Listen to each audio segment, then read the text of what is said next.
میرے نبی پاک صلی اللہ علیہ وسلم نے 3 باتیں بیان کی اور بڑے میٹھے، بڑے ٹھنڈے، بڑے خوبصورت. اس خدا را جنہوں نے بچیوں کے رشتے کرنے، منت کر رہا ہوں انہوں نے بچوں کے رشتے کرنے، خدا را ان کی بنیاد صحیح رکھنا. ہم تو ایک سائیڈ پہ ہو جائیں گے، بڑے لوگ تو بڑی جلدی کونوں میں گھس جائیں گے. ان کو آگ میں نہ جھونکنا، خدا را بیٹے کے ساتھ ظلم نہ کرنا، بیٹی کے ساتھ زیادتی نہ کرنا. ان کو ساری زندگی آپس میں جھگڑنے کے لیے تنہا نہ چھوڑ دینا.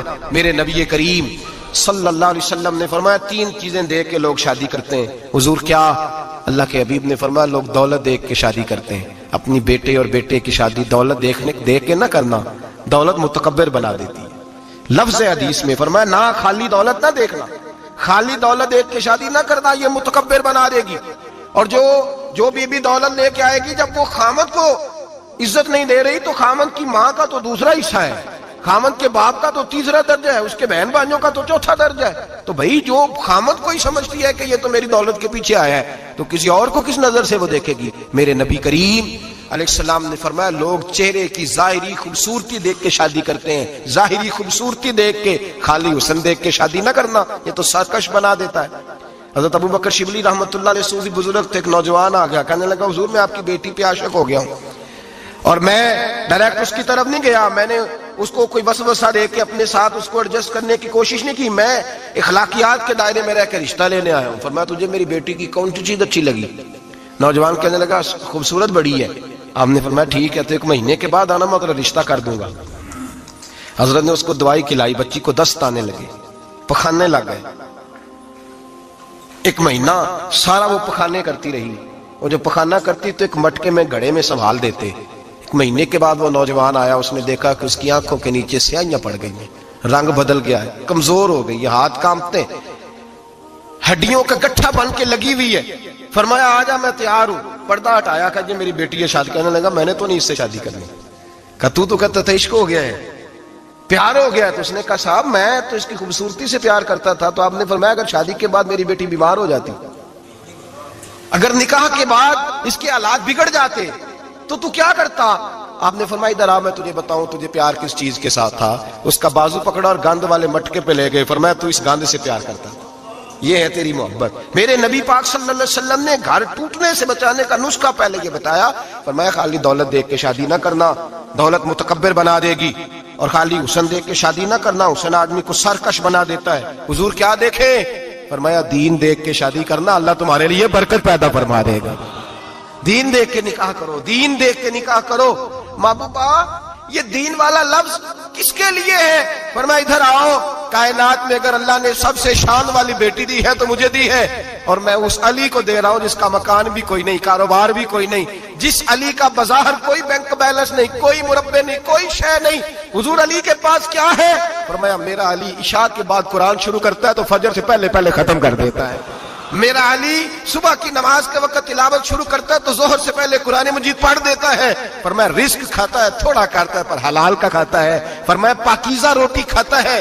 اور جب میدان میں نکلتا ہے تو برادری کے لیے نہیں نکلتا، جب تلوار لے کے نکلتا ہے تو یہ مکے کے لیے نہیں لڑتا، یہ تلوار لے کے نکلتا ہے تو قومیت کے لیے نہیں لڑتا. بابو کس لیے لڑتا ہے؟ فرمایا یا خدا کے لیے لڑتا ہے یا محمد مصطفیٰ کے لیے لڑتا ہے. اس کی تلواریں پاکیزہ، نظریات پاکیزہ. دیکھو میں بیٹی کا نکاح کہاں کر رہا ہوں. میرے بھائی تو نے رشتے کی بنیاد ٹھیک نہیں رکھی تو یہ ٹوٹ گیا. لیکن ہاں آپ کہتے ہیں مصری صاحب آپ نے نیچے جو ہے نا وہ بنیاد، اس کی بیس جو تھی، نیند جو تھی وہ صحیح نہیں تھی تو دیوار گر گئی. جب بنیادی حسن تھا تو مان پڑ گیا، ختم ہو گیا معاملہ. جب بنیادی دولت تھی تو کب تک لالچ پورا ہوگا، کب تک آپ دیں گے؟ دین اللہ کرے ایسے لوگ بھی ملیں جو کہیں پہلے پوچھ لینا بچہ نمازی ہے کہ نہیں. اللہ کرے کہ رشتے ڈھونڈتے وقت یہ کوئی پوچھنے لگ جائے. اللہ کرے کہ کوئی پوچھنے لگ جائے کہ بچی پردہ دار ہے کہ نہیں. اللہ کرے کوئی پوچھنے لگ جائے کہ بچہ قرآن شریف کے ساتھ دلچسپی رکھتا ہے کہ نہیں. اسے حضور کی نعتیں اچھی لگتی ہیں کہ نہیں. وہ نبی پاک کے نام کا نعرہ لگانا جانتا ہے کہ نہیں. کبھی اس کی آنکھوں میں مصطفیٰ کے لیے کوئی آنسو آیا ہے کہ نہیں. کبھی وہ تڑپا ہے کہ نہیں. کبھی وہ رویا ہے کہ نہیں. کبھی اسے محبوب پاک علیہ السلام کی غلامی پہ ناز ہوا ہے کہ نہیں. کبھی ایسا ہوا ہے کہ وہ سر پہ پگڑی باندھ کے، چہرے پہ داڑھی سجا کے، سفید رنگ کا جوڑا پہن کے شیشے کے آگے کھڑے ہو کے کہتا ہوں آج میں بڑا حسین لگ رہا ہوں اس لیے کہ میں اپنے محمد عربی کے لباس میں لپٹا ہوا ہوں. اپنے رسول کا میں نے انداز اپنایا ہے، اللہ کرے ایسے بھی ہونے لگے۔ یہاں تک ہوتا ہے، اماں کہتی ہے بیٹے پیر صاحب سے کہنا تھوڑا موقع دے، تیری شادی کر لیں اس کے بعد ٹھیک ہے پھر داڑھی شاڑی۔ تو میں کہا کرتا ہوں بیوی لانی کاہے کو ہے جسے داڑھی پسند نہیں، لانی کاہے کو ہے جس کو داڑھی پسند نہیں۔ قرآن مجید فرقان حمید نے میاں بیوی کا جو رشتہ بیان کیا ہے نا، اس رشتے کو آپ سمجھیں جو قرآن پاک نے میاں بیوی کا رشتہ بیان کیا۔ کہن لباس لکم وانتم لباس لہن، فرمایا بیویاں تمہارا لباس ہیں اور تم ان کا لباس ہو، وہ تمہارا لباس ہیں اور تم، اللہ اکبر، کیسا خوبصورت لفظ قرآن پاک نے، ہن لباس لکم وانتم لباس لہن، فرمایا وہ تمہارا لباس ہے اور تم، سمجھ آ رہی ہے نا جی بات کی، وہ تمہارا لباس ہے اور تم ان کا لباس ہو۔ تین خوبیاں تو ہر لباس میں ہوتی ہیں، تین چیزوں کے لیے لباس پہنا جاتا ہے، تین چیزیں، تین قسم کی آسائشیں لباس میں پائی جاتی ہیں، اس پر تو تمام مفسرین کا اتفاق ہے۔ سب سے پہلی چیز، لباس جو ہوتا ہے وہ بندے کو گرمی اور سردی سے بچاتا ہے۔ سخت سردی میں لباس لے لیں تو بندہ سردی سے بچ جاتا ہے۔ اس کا مطلب یہ ہوا کہ میاں بیوی ایک دوسرے کا لباس ہیں، اگر بیوی کی طرف کوئی تکلیف آتی ہے تو میاں اس کو بچاتا ہے، اور اگر میاں کی طرف کوئی تکلیف آتی ہے تو عورت اس کو بچاتی ہے۔ میاں بیوی ایک دوسرے کا لباس ہے۔ لباس کیا کرتا ہے؟ لباس آدمی کے عیب چھپاتا ہے، اس کے وجود پر کتنے دھبے ہیں، کتنے نشان ہیں، وہ سارے چھپا لیتا ہے لباس۔ میاں بیوی ایک دوسرے کے عیب چھپانے والے ہوتے ہیں، عیب بتانے والے، رونا رونے والے نہیں ہوتے کہ بی بی جب بھی میکے گئی اس نے جا کے رونا شروع کر دیا، اتنی میں تانگو دوسرا ہے ہی کوئی نہیں۔ اور خامد صاحب جب بھی ملے انہوں نے ایک ہی راگ الاپنا شروع کر دیا کہ میری کیا بات تھی، مجھے مل کیا گیا ہے، میں کیا تھا، میرے ساتھ ہوا کیا ہے۔ تو لباس ہیں، ایک دوسرے کا عیب چھپائیں گے، بولیے ایک دوسرے کا عیب چھپائیں گے، ایک دوسرے کی غلطیوں کی پردہ پوشی کریں گے۔ اور تیسرا لباس کا کیا مقصد ہوتا ہے؟ لباس شخصیت کا آئینہ دار ہوتا ہے۔ لباس آدمی کی اچھی اور خوبصورت طبیعت کا حصہ ہوتا ہے۔ جو لباس ہوتا ہے وہ انسان کو زینت بخشتا ہے، خوبصورت کر دیتا ہے۔ داڑھی والا آدمی ننگے سر پھرے تو خوبصورت نہیں لگتا، ٹوپی پہن لے تو بڑا پیارا لگتا ہے، ٹوپی پہنے تو بڑا، اور اگر امامہ باندھ لے تو نور نالا نور ہونا شروع ہو جاتا ہے۔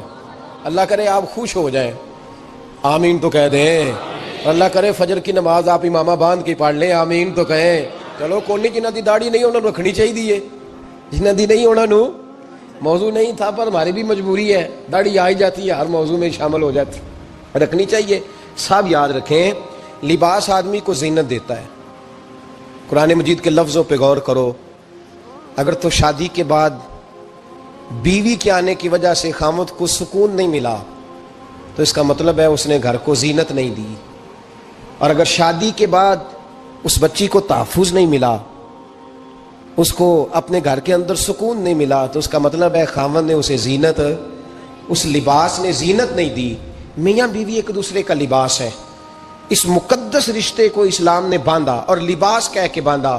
میرے رسول کریم علیہ الصلوۃ والسلام نے پہلے تو خارجی لوگوں کو منع کیا ہے۔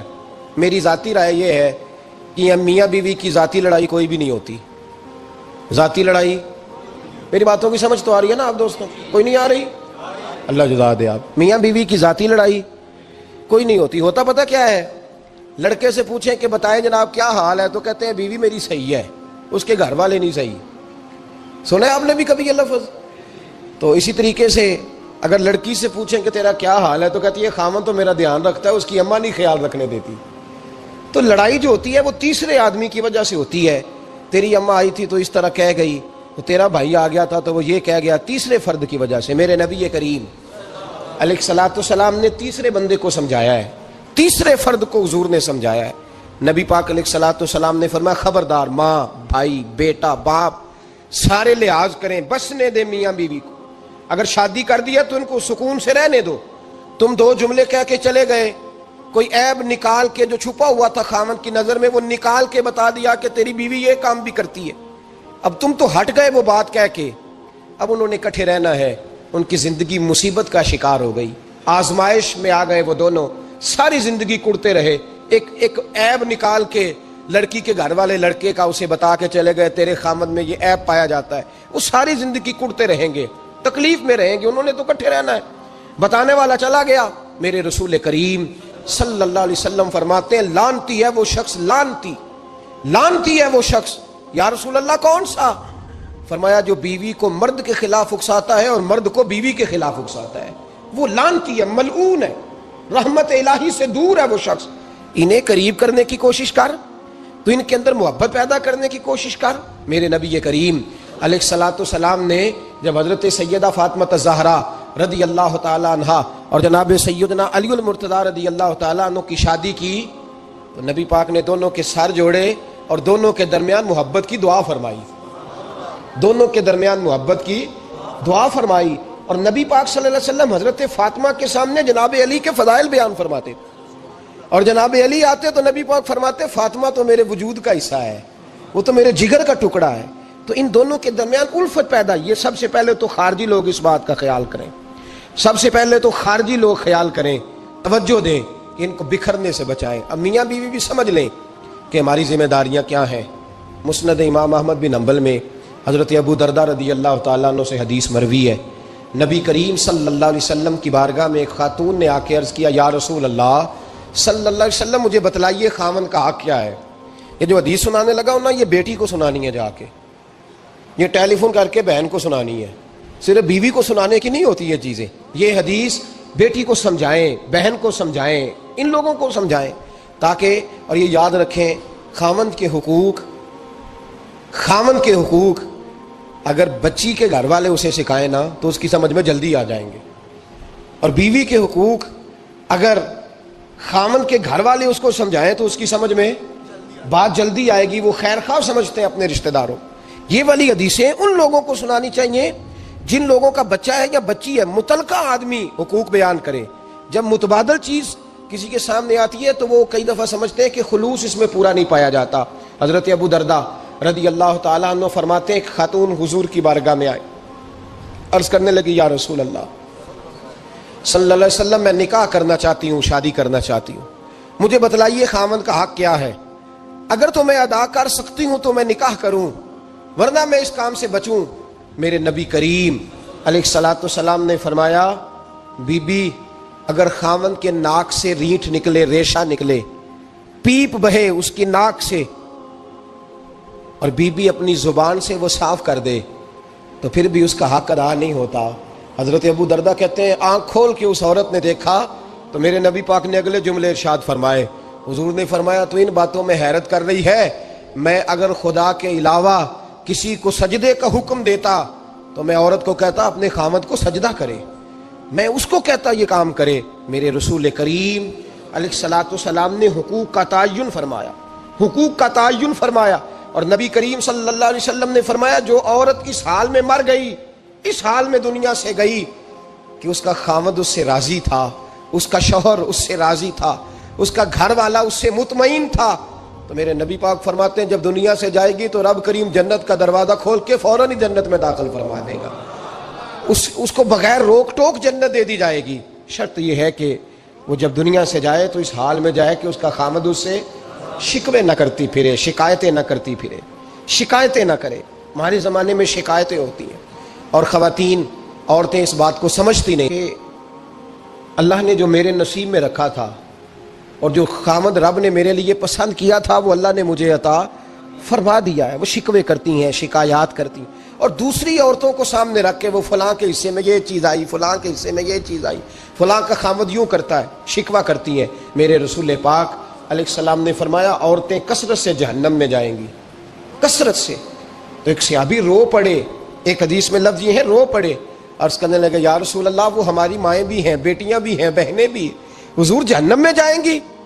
نبی پاک صلی اللہ علیہ وسلم نے فرمایا ایک تو وہ عیب جوئی کرتی ہیں، غیبتیں کرتی ہیں، دوسرا رب کا شکر ادا نہیں کرتی، اور تیسرا فرمایا اپنے خاوند کا بھی شکریہ ادا نہیں کرتی، بات بات پہ ناشکری کرتی ہیں، بات بات پہ ناشکری کرتی، اس سبب سے جہنم میں جائیں۔ عورت کے حقوق کا تعین فرمایا، اور ساتھ ہی میرے رسول پاک علیہ السلام نے مرد کی طرف توجہ فرمائی، اور کیا خوبصورت لفظ ارشاد فرمایا تم میں ہر آدمی اپنے آپ کو اچھا سمجھتا اور اچھا کہتا ہے، ہر آدمی کہتا ہے لیکن کوئی اگر مجھے آ کے پوچھے گا کہ محبوب آپ کی امت میں اچھا کون ہے، تو حضور فرماتے ہیں میں اسے اچھا سمجھوں گا جو اپنے گھر والوں کے حق میں اچھا ہے، جو اپنی بیوی خیرکم لأہلہ، تم میں سے بہترین وہ ہے جو اپنے گھر والوں کے لیے اچھا ہے۔ اور فرمایا جاؤ میرے گھر جا کے پوچھ لو، وانا خیرکم لأہلہ، میں تم سب سے زیادہ بڑھ کر اپنے گھر والوں کے لیے اچھا ہوں۔ تم میں بہترین وہ ہے جو اپنے گھر والوں کے لیے، بال بچوں کے لیے، بیوی کے لیے اچھا ہے۔ رسول کریم علیہ السلام نے خاوند کو حکم دیا اور ارشاد فرمایا کہ عورت ٹیڑھی لکڑی ہے، بیچاری کو اللہ نے عقل پوری نہیں دی۔ ایک بچہ چھوٹا ہوتا ہے، ہمیں پتہ ہوتا ہے کہ اس کا شعور پورا نہیں، اگر کوئی غلطی کرے تو کیا اسے نکال دیا جاتا ہے گھر سے؟ بولے، چھوٹا بچہ ہے، وہ کئی دفعہ بڑا نقصان کر دیتا ہے، آپ کیا کہتے ہیں؟ اسے مارتے ہیں، کلاڑی لے آتے ہیں اس کے لیے؟ اس طرح کرنا چاہیے، اس کے ابے کو بلا لینا چاہیے، بے عزتی کرنی چاہیے پنچایت میں بٹھا کے کہ یہ غلطی کی ہے تیرے بچے نے۔ بھائی دادا یہ کام کرتا ہے؟ بولے نا، کیوں نہیں کرتا؟ وہ کہتا ہے ہمارا بچہ نہ سمجھ ہے، اپنا پوتا ہے، ہمارا اپنا ہے، اگر ہم اس کا ایپ باہر نکال لیں گے تو بڑا کام غلط ہو جائے۔ لیکن وہی ابا جی جب بہو کوئی غلطی کر بیٹھتی ہے تو پنچایت بلاتے ہیں، لوگوں کے سامنے معاذ اللہ تعالیٰ بڑی کڑوی کسیلی باتیں کرتے ہیں، ایسی باتیں کرتے ہیں کہ جو ان کی بیٹی کے بارے میں کہی جائے تو وہ کبھی پسند نہ کریں، اتنے سخت جملے کہے جاتے ہیں، بیٹی والے کو رسوا کیا جاتا ہے۔ میرے نبی کریم علیہ السلام نے فرمایا یہ ٹیڑھی لکڑی ہے، بیچاری کو اللہ تبارک و تعالیٰ نے اپنی حکمت کے تحت عقل عطا فرمائی ہے، تم اگر چاہو گے سیدھی کرنا تو یہ ٹوٹ جائے گی، سیدھی نہیں ہوگی۔ حضور کیا کریں؟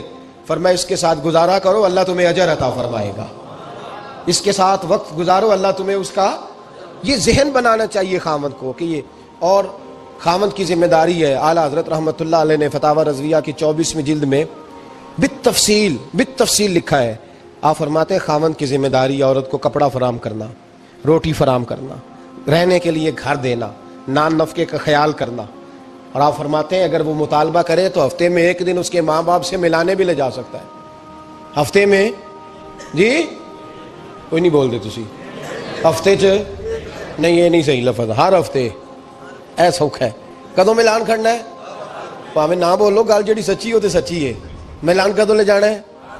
اچھا اپنی اماں نو روز ملتا ہے سویرے شام، تے وہ کہندی مینوں بھی اماں نو ملا لیا، تے کہندا روز نہیں جائیدا، تے تم بھی نہ ملا اپنی اماں نو روز بھائی۔ لیکن ہاں اعلیٰ حضرت فرماتے ہیں ہفتے میں ایک دفعہ ماں باپ سے، بولے بیٹی کا پیار ماں باپ سے زیادہ ہوتا ہے کہ بیٹے کا؟ لو تو سارے انہوں پتا ہے، یعنی تسی گھٹ کر دے ہو نا، تاں بیٹی دا نام لیا جے، صحیح بات کر رہا ہوں؟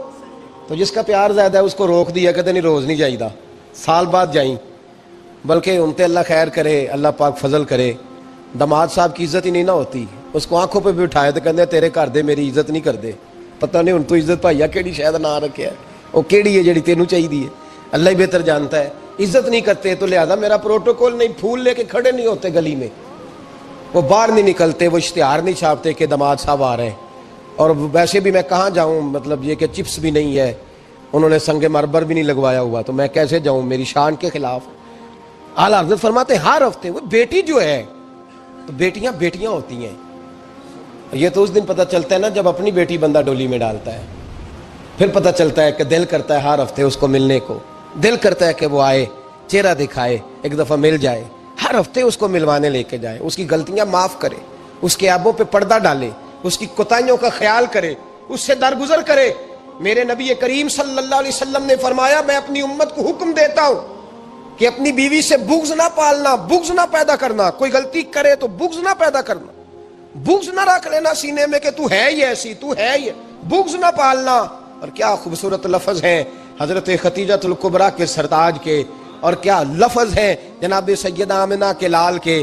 میرے نبی پاک فرمانے لگے اگر تمہیں اپنی بیوی کی کوئی عادت ناپسند ہے تو غور کر لو، ڈھونڈ لو، اس میں ایسی بھی عادت تمہیں ضرور مل جائے گی جو تمہیں بڑی پسند ہوگی، ڈھونڈ لو، غور کر لو، مل جائے گی، کوئی ایسی بھی مل جائے گی جو تمہیں بڑی پسند ہوگی، وہ بھی تمہیں مل جائے گی، ڈھونڈو تو صحیح، تلاش تو کرو، بغض کی اینک نہ لگانا، بغض کی اینک لگا کے دیکھو گے تو کچھ نہیں ملے گا۔ نبی رحمت سید عالم صلی اللہ علیہ وسلم، پہلی بات یہ ہے کہ اللہ کے حبیب نے تعین فرمایا، اور پھر عملی طور پر حضور نے وہ چیزیں کر کے دکھائیں۔ حضرت عائشہ صدیقہ رضی اللہ تعالیٰ عنہ فرماتی ہیں ایک عورت تھی اور اسے نبی پاک صلی اللہ تعالیٰ علیہ وسلم نے وہ کلمہ پڑھ کے مسلمان ہوئی، مدینہ طیبہ آ گئی تو حضور نے مسجد نبوی شریف میں اس کے لیے مکان، ایک سادہ سا کمرہ ساتھ مسجد کے بنوا دیا، وہیں رہنے لگی۔ اکثر وہ سیدہ طیبہ کے پاس آتی تو حضرت عائشہ صدیقہ رضی اللہ تعالیٰ عنہ فرماتی ہیں وہ بڑی باتیں سناتی اور آخر میں کہتی وہ ہار والا دن بھی بڑا عجیب دن تھا اور میرے رب کی قدرتوں کا دن تھا، وہ بھی بڑا عجیب دن تھا۔ سیدہ عائشہ صدیقہ رضی اللہ تعالیٰ عنہ ایک دن فرمانے لگی کہ تو ہار والے دن کا بڑا ذکر کرتی ہے، وہ کیا دن تھا؟ تو خاتون کہنے لگی اماں جی وہ دن تھا جب میرے رب پر بھروسہ اور مضبوط ہو گیا، جس دن میرا اپنے رب پر توکل اور بڑھا، میرے ایمان میں یقین میں اور پختگی آئی۔ کہنے لگی میں ایک گھر کی کنیز تھی، نوکرانی تھی، اس گھر میں ایک بچی تھی جس کے پاس سونے چاندی ہیرے جواہرات کا ہار تھا۔ اس زمانے میں چمڑے کے اوپر لوگ ہیرے جواہرات لگاتے تھے، کئی دفعہ سرخ رنگ کے چمڑے پہ لگائے جاتے تھے، وہ بچی پہنتی تھی۔ تو کہتی ہوں بچی کے اس نے اتار کے رکھا یا اس سے گرا وہ ہار تو چیل اسے اٹھا کے لے گئی گوشت سمجھ کے اور میرے سامنے اٹھا کے لے گئی۔ گھر والوں نے مجھ سے پوچھا، یہ بخاری میں موجود ہے، گھر والوں نے پوچھا مجھ سے کہ وہ ہار کہاں ہے، تو میں نے کہا چیل اٹھا کے لے گئی۔ گھر میں کچھ چوری ہو جائے تو سب سے پہلا الزام کس پہ لگتا ہے؟ ملازمین پہ۔ کہتے انہوں نے مجھے بڑا مارا، بڑی تکلیف تھی، حتیٰ کہ میری شرمگاہ تک کی تلاشی، میری عزت اتنی خراب کی میں بتا نہیں سکتی۔ میں نے اپنی زندگی میں ایک واقعہ دیکھا، ایک امیر گھر میں چوری ہو گئی، ملازم کو اتنا مارا کہ وہ چارپائی پہ پڑ گیا، پولیس والوں سے اتنی مار پروائی گئی کہ وہ بیچارہ چارپائی پہ پڑ گیا، اور پھر وہ اتنا بیمار ہوا اور کچھ دنوں کے بعد پتہ چل گیا کہ چور تو اپنا بیٹا ہے ان کا، پھر اس کا انتقال ہو گیا۔ اب وہ سیٹھ صاحب اور گھر والے آ کے مرنے والے کے کان میں معافی مانگ رہے ہیں، کان میں۔ تو میں نے ان سے پھر کہا تھا کہ یہ تو اب چلا گیا ہے، تمہارا زور چلتا تھا نا، تو تم نے قانون خریدا اور تم نے اسے جس نہ ہو سکا تم نے اسے مار پڑوائی، تمہارے پاس جو عدالتیں تھیں تم نے وہاں کارروائی کی، اب ایک عدالت قیامت کے دن لگے گی۔ یہ کمزور تھا نا، کچھ کر نہیں سکا۔ میرے نبی پاک صلی اللہ علیہ وسلم نے فرمایا سن لو، اگر سینگ والی بکری نے بغیر سینگ والی بکری کو تکلیف دی ہوگی نا تو قیامت کے دن اسے بھی بدلہ دینا پڑے گا کہ تیرے پاس سینگ تھے اور تو نے اسے مارا تھا۔ وہ خاتون عرض کرتی ہے سیدہ عائشہ کی خدمت میں کہ مجھے بڑا مارا، مجھے تکلیف دی، میں کہہ رہی تھی کہ میرے سامنے چیل لے گئی ہے پر وہ نہیں مان رہے تھے، اماں جی انہوں نے مجھے بڑا مارا۔ حضرت عائشہ صدیقہ کہتی ہیں پھر کیا ہوا؟ کہنے لگی اماں جی جب کوئی میرا مددگار نہ رہا، مجھے تکلیف دے رہے تھے، رسوا کر رہے تھے، تو میں نے اپنے رب سے مدد چاہی، میرے رب کی طرف میں نے توجہ کی، میں نے کہا مالک اب تو ہی میرا مددگار ہے۔